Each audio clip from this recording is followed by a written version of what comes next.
Hello, Happier Valley Comedy community. Thank you for joining us for virtual edition of Not in Charge. Look at these lovely people all around me, like the Brady Bunch. You guys want to say hi? Hello. Hi. Miss you. No, I do not. We are excited to be trying this out for the first time. It's sort of a mini version of Not in Charge's show format. So we'll hear some short true stories from each of the cast members around me, and then we'll see some short improvised scenes that I'll be editing in between. And now I'm going to take my face out so you can just look at these lovely people. Bye, Scott. Bye. All right, my friends, the suggestion pulled from Facebook right now is wilderness. Wilderness.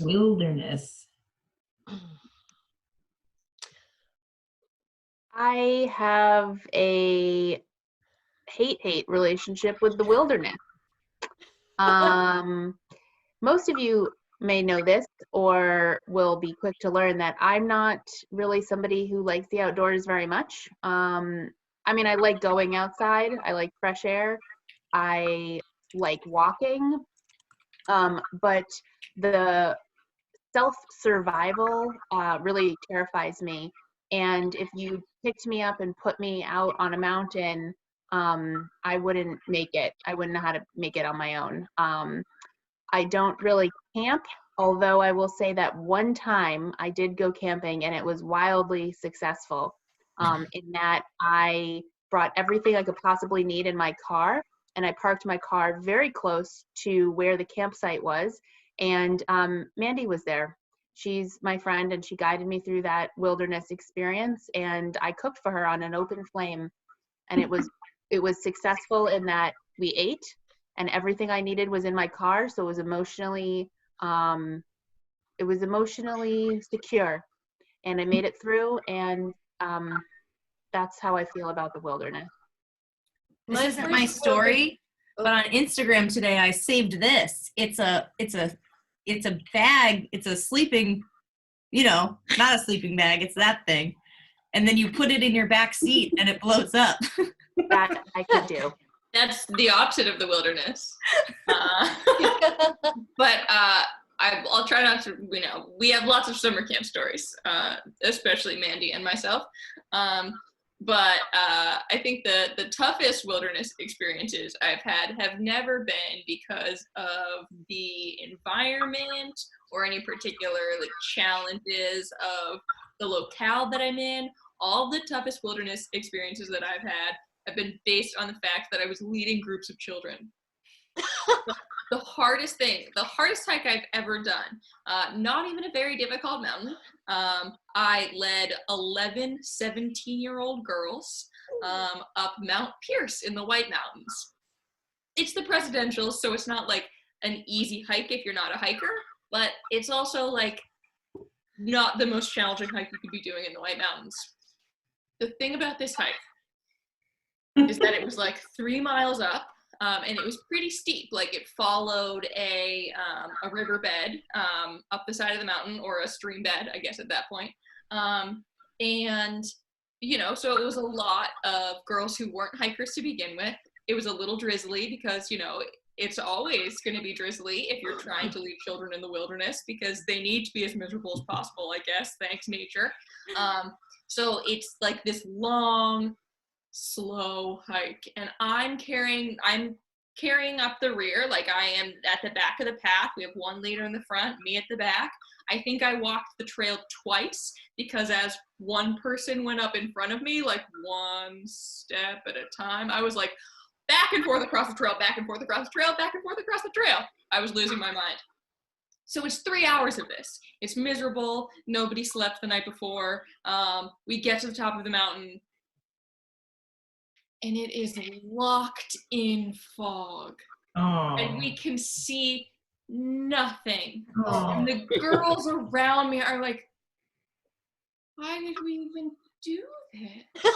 I said, no, it's so cool. We hiked up so high that we are literally in a cloud right now. How cool is that? And they're like, Maddy, Maddy, stop trying to make this fun. And I'm like, no, you stop ruining my fun because I literally think this is cool. And you just have no joy and are trying to suck that out of my life. Did I get into this argument with children? Yes. Yes, I did.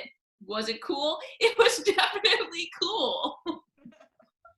There's a lot of nerdy things that people who like the wilderness can engage in.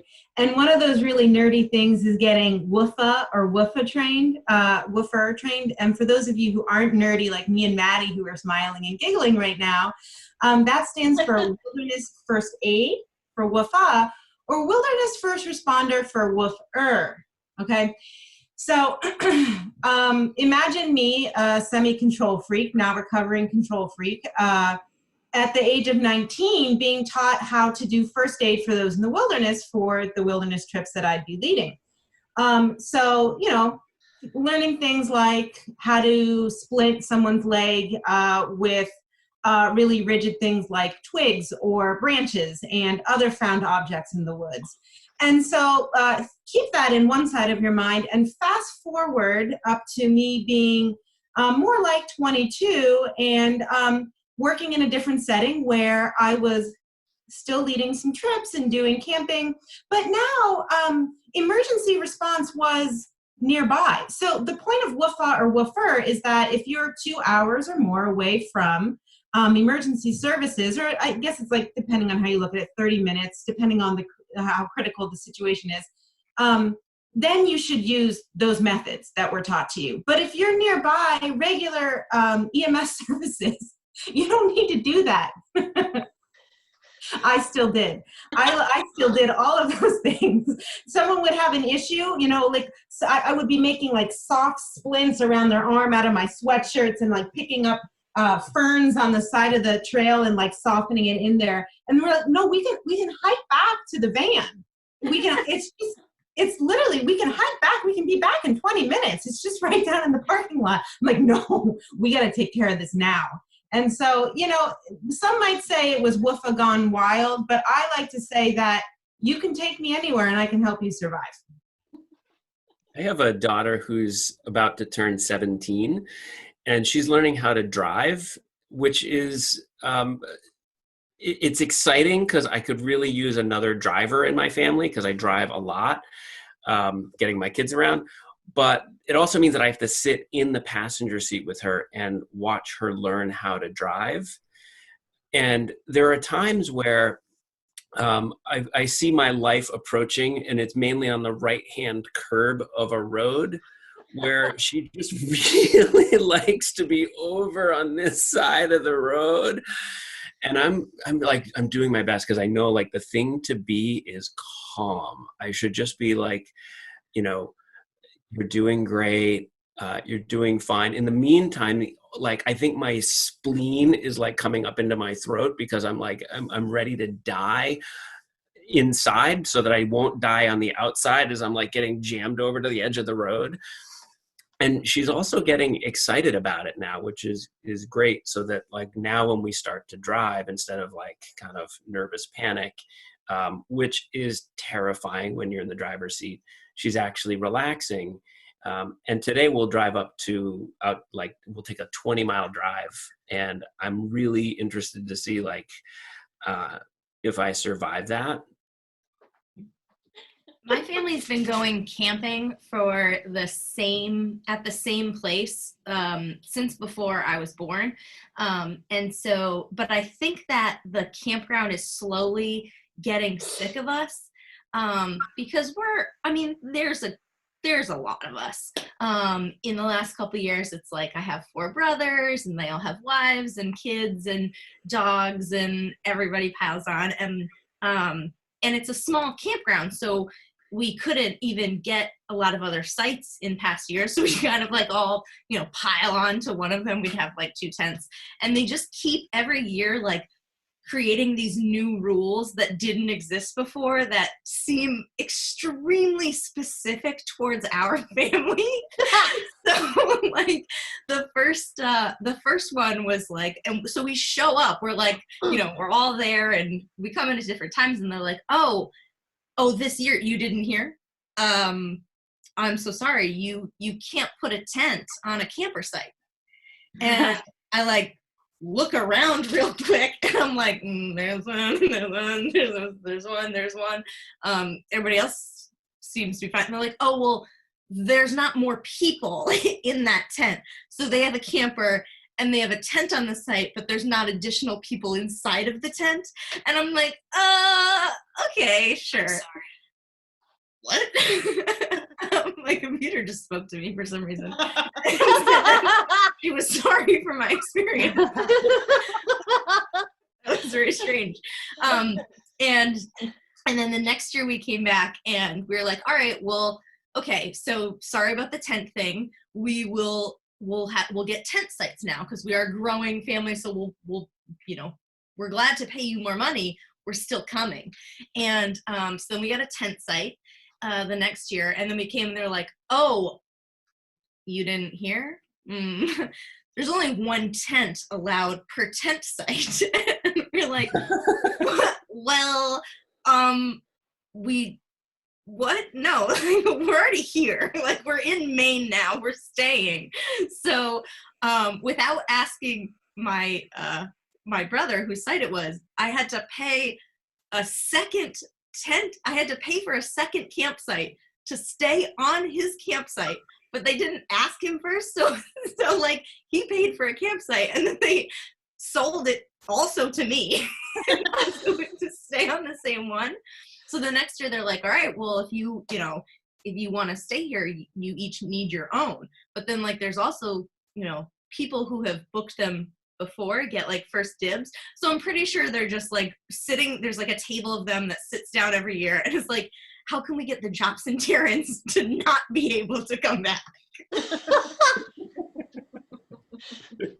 So I live in West Whately, which is kind of the wilderness. My wife and I live in a house out in the woods, and we have a fair amount of wildlife. We've seen, let's see, there was one morning about 10 years ago where I was about to let the cats out for the day, and I got delayed somehow, and I looked out in the side yard and there was a bobcat just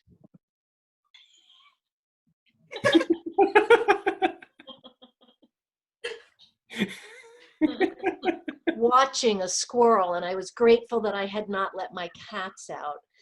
And then about 3 years ago, we went outside one morning to, do gardening and stuff. And my wife comes up to me with this little tuft of white hair.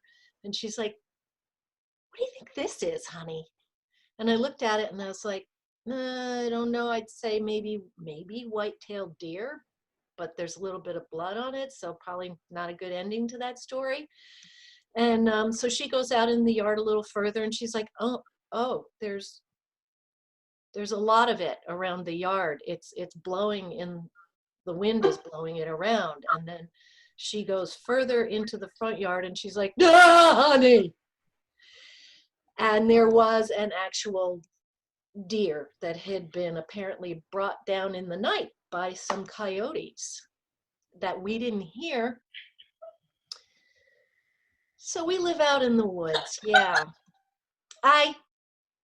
We got it and we put it on a tarp and we dragged it out further into the woods. And the next day there was less of it, and the next day there was even less. Nature is kind of amazing. It recycles. Ma'am, welcome to Chez Jean Delay. Glad to have you this evening. Thank you, sir. I am just so pleased to be here. I've heard great things. Yes, we have some specials this evening. Your name, ma'am? Your name, madame? Pardon me, your name? My name, sir? I'm Miss Smith, the Smith party. Yes, Miss Smith. I do apologize. I just need to give you the alternate specials menu, ma'am. Okay. All right. Thank you. Here you go. This evening's special is just bread. Freeze, Maddy and Kate. Welcome, sweetie. Is this your first time at driver's ed? Yes. Yeah? I'm nervous. I'm a little bit nervous. Oh, you have nothing to be nervous about. Just come on in and buckle up. Okay. Okay? All right, so what'd you forget? The belt goes the other way. Yeah. There's nothing over there. All right, yeah, okay. Okay, so, yeah. Freeze, Sally and Kate. Don't worry, I'm meow trained. Medical emergency for animals. Stay calm. I've got this, okay? I'm just gonna hold on. Whoa. All right, just hold on to this tree. You're gonna be fine. You're not gonna drown. The current is really strong, and I feel like there's that raft right over there. Can you just please get me the raft? Hold the tree trunk. No, but can I have the raft, please? And the let me call for backup. Meow. no, but I see that you have on 2 life vests. Can I have one of those, please? Hold the tree trunk. Freeze, Sally and Mandy. Are you kidding me? Are you kidding me? We're at the top of this roller coaster and we're just gonna go right back down the way we came? But we're at the top now. Why don't we just go forward? It would be so much more fun. Listen, you little hormonal teen. This is fun. This is called adrenaline. Put your goddamn hands up and have a good time. But we're just gonna go backwards. It seems so stupid. Why did we even come to the top of this roller coaster to begin with? This is the dumbest thing I've ever done. Freeze, Julie and Mandy. Don't let the cat out yet, honey. I think the mailman's out there. Really? Yeah. I've been watching this squirrel for a while. I didn't see a mailman. Oh, there he is. Yep, there he is. You want to be careful in the city. There's all kinds of things going on out there. I got my eye on him. Last night while we were sleeping, somebody came and drank beer on the Freeze, sidewalk. Julie and Jim. Honey, Honey, did you get that? Honey, I'm knee deep over here. Knee deep. I can't get it. Well, just hold on to this log. Fine. Honey, I'm feeling thigh deep now that you've given me a log. This Hold log, on to it. honey. Are you trying to suffocate me? Do you have a will, sweetheart? Freeze, Maddy and Jim. The Chardonnay, a lovely choice this evening. So I just need your driver's license. Oh, of course, yeah. I haven't been carded in a while. This is kind of fun. Wonderful. And a recent receipt from a cafe. Oh. Okay. Freeze, Maddy and Kate. Okay, honey. All right, honey. You're gonna need to turn the key in the ignition, okay?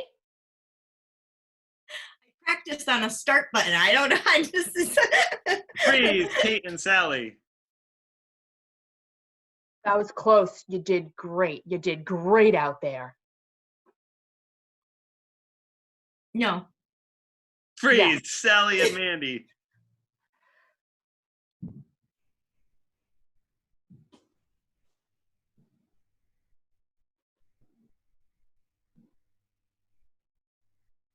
Freeze, everybody please get on the roller coaster. Very quiet roller coaster.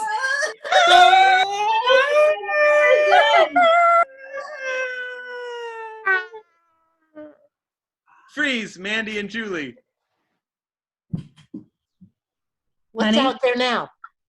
What did you bring down last night? You brought something big down. You brought it down in the night. You brought something large down in the night. I did. And you It put was it out on the bus. a commuter bus. Wow. Freeze. Mandy and Sally. That was still really dumb. I don't care if you think I grew a lot during that experience, but I feel the same, and I just want to go and just like do things with my friends on my phone. You're stupid. Freeze. Sally and Kate.